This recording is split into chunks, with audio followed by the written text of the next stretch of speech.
ba anh điចូលទៅយើងសាច់សាច់មាន់ម្ដងណាសាច់មាន់ហ្នឹងគឺសារៈសំខាន់របស់សាច់មាន់ហ្នឹងតើមានអីខ្លះអញ្ចឹងសាច់មាន់មានសារៈសំខាន់ណាសម្រាប់សុខភាពហើយសម្រាប់អ្នកដែលចង់បន្ថយខ្លាញ់ណាចង់បន្ថយខ្លាញ់គេឲ្យញ៉ាំសាច់មាន់ណាអញ្ចឹងយើងមើលថាតើសារៈសំខាន់របស់សាច់មាន់ក្នុងសាច់មាន់សុទ្ធ100ក្រាមណា100ក្រាមហ្នឹងប្រភេទសារធាតុនិងបរិមាណអីខ្លះដែលមានប្រយោជន៍ណាអញ្ចឹងគឺឃើញថាក្នុង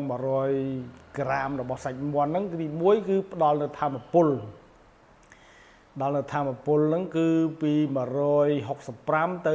200គីឡូកាឡូរីដល់ថាមពលដល់រាងកាយយើងណាហើយក្នុងនោះគឺមានប្រូតេអ៊ីន28ទៅ31ក្រាមហើយសម្រាប់ជួយសាងសង់សាច់ដុំនិងជួយជួសជុលកោសិកាហើយក្នុងនោះមានខ្លាញ់ណាមានខ្លាញ់សរុបគឺ3ទៅ8ក្រាមហើយផ្ដល់ថាមពលនិងជួយវីតាមីនចាវីតាមីនហ្នឹងជួយកម្លាំងដូចខ្លាញ់ហ្នឹងគឺនៅខ្លះគឺមាន A មាន D មាន E មានវីតាមីន K ដូចសាច់ជ្រូកសាច់គោដែរហើយជាតិដែកណាជាតិដែករបស់វាហ្នឹងគឺមានពី1ទៅ1.3 មីលីក្រាមជួយបង្កើនគ្រាប់ឈាមក្រហមនិងដឹកអុកស៊ីហ្សែនណាយកទៅចិញ្ចឹមសារពាង្គកាយយើងទៅមូលហើយនៅក្នុងសាច់មាន់ហ្នឹងក៏មានសង្កសីដែរចាសាច់មាន់ក៏ប្រភេទសាច់ក្រហមដែរណាតែវាមានសមាសធាតុផ្សំគីមីរបស់វាក្នុងហ្នឹងវាប្រែប្រួលតាមហ្នឹងសង្កសីមាន1ណាទៅ 1.5 មីលីក្រាមហើយសង្កសីហ្នឹងគឺជួយប្រព័ន្ធភាពស៊ាំយើងហើយនឹងជួយរបួសពេលដែលយើងមានរបួសអីទៅវាឆាប់ជាហើយមួយទៀតគឺមានវីតាមីន B3 ទាំងសាច់មាន់លឹះណាលឹះពួកពីមុន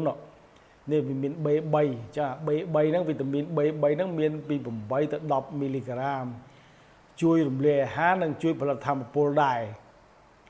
បាទហើយសាច់មាន់ហ្នឹងវាមានវីតាមីន B6 គឺ 0.5 មីលីក្រាមជួយរំលាយប្រូតេអ៊ីននិងសរសៃប្រសាទហើយមានវីតាមីន B12 0.3 ទៅ 0.5 មីក្រូក្រាមណាជួយផលិតគ្រាប់ឈាមក្រហមនិងប្រព័ន្ធប្រសាទអត់មានBអងទេណាអត់មានB1ទេប៉ុន្តែសាច់មាន់អញ្ចឹងអ្នកញ៉ាំសាច់មាន់នោះអត់មានជួយជំរុញឲ្យយើងឆាប់ឃ្លានបាយទេណាជួយជំរុញឲ្យញ៉ាំបាយច្រើនអត់មានទេអញ្ចឹងបានអ្នកចង់បានសាច់ដុំធំហ្នឹងគេឲ្យញ៉ាំសាច់មាន់ឲ្យញ៉ាំកន្លែងទ្រូងណាបាទព្រោះវាធ្វើឲ្យ